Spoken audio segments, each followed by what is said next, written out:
ഈ ചാനൽ കാണുന്ന എല്ലാവരുടെയും മനസ്സിലുണ്ടായിരിക്കുന്ന ഒരു ചോദ്യമാണ്, എന്തുകൊണ്ട് ലിജു ടോക്സിൽ ലിജു ടോക്കായിട്ട് ഒന്നും വരുന്നില്ല. അത് നിങ്ങളൊന്ന് ബോധ്യപ്പെടുത്താനാണ് ഈ ഒരു വീഡിയോ ചെയ്യുന്നത്. നമ്മുടെ motivation class, life skill development class, അതുപോലെ തന്നെ experience learning class, ice breaking ക്ലാസ്സുകൾ, ഇങ്ങനെയൊക്കെ നമ്മൾ ചെയ്യുന്നുണ്ടായിരുന്നു. അത് നമ്മൾ ഓരോ സ്കൂളുകളിലും കോളേജുകളിലൊക്കെ പോയി ചെയ്യുന്നതാണ്. അപ്പോൾ അത് നമുക്കൊന്ന് കറക്റ്റ് ചെയ്യാൻ, അതായത് ഇനി വരുന്ന പരിപാടികളിൽ നമ്മുടെ ക്ലാസ്സുകളിൽ എന്തൊക്കെ മെച്ചപ്പെടുത്തണം എന്നറിയാൻ വേണ്ടിയിട്ട് നമ്മുടെ ഓരോ ക്ലാസ്സുകളുടെ അവസാനം എടുക്കുന്ന റിവ്യൂ അത് നമ്മൾ വീഡിയോ എടുത്ത് വെക്കാറുണ്ടായിരുന്നു. അപ്പോൾ അതാണ് നിങ്ങൾ ഇപ്പോൾ കാണുന്ന യൂട്യൂബ് ചാനൽ, ഇൻസ്റ്റാഗ്രാം പേജിലൊക്കെ നിങ്ങൾ കാണുന്നത്. ആദ്യ ഭാഗങ്ങളിലുള്ള വീഡിയോസ് എല്ലാം ഈ റിവ്യൂസുമായിട്ട് ബന്ധപ്പെട്ട്. ഒരിക്കലും ഒരു യൂട്യൂബ് ചാനൽ തുടങ്ങണമെന്നോ ഇങ്ങനെയുള്ള വീഡിയോ ചെയ്യണമെന്നോ മനസ്സിൽ പോലും കരുതിയതല്ല. പക്ഷേ പലരുടെയും സപ്പോർട്ട് അല്ലെങ്കിൽ ഇങ്ങനെ തുടങ്ങണമെന്ന അഭിപ്രായങ്ങൾ വന്നത് കാരണമാണ് നമ്മൾ ഈ ഒരു ചാനൽ തന്നെ തുടങ്ങിയത്. അപ്പോൾ എല്ലാവരും നല്ല സപ്പോർട്ടായിരുന്നു.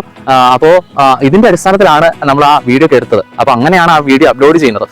നിങ്ങളുടെ സപ്പോർട്ട് ഉണ്ടെങ്കിൽ തീർച്ചയായിട്ടും ലിജു ടോക്സ് അത് മുന്നോട്ട് തന്നെ കൊണ്ടുപോകും. നമ്മുടെ പുതിയ വീഡിയോസ് ലിജു ടോക്സ് ആയിട്ട് തന്നെ നമ്മൾ ചെയ്യാൻ വേണ്ടി ശ്രമിക്കുന്നതായിരിക്കും. അപ്പോൾ എല്ലാവരും സപ്പോർട്ട് ഉണ്ടായിരിക്കണം.